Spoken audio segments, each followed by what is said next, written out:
বিকালে সূর্যটা বিল্ডিংয়ের উপর দিয়ে পশ্চিমের আকাশে হাইলাও পড়ছে। এখন আমি কোম্পানির ভিতর দিয়া যাইতেছি আমার কমেন্ডেশনে, যে কমেন্ডেশনে আমি থাকি। আমার আবার নাইট ডিউটি, তা আমি একটু মার্কেটে গেছিলাম, একটু ডিম কিনা নিয়ে এলাম এক খাসি।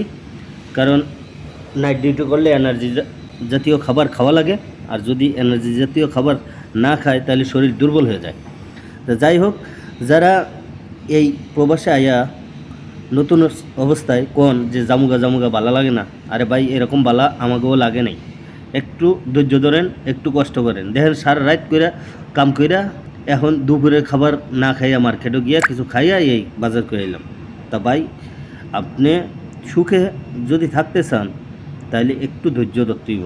ধৈর্য হইছে সুখের সর্বোচ্চ চূড়া। আর ধৈর্য যদি না ধরেন আপনার সেই দুঃখ আপনার পায়া বইব।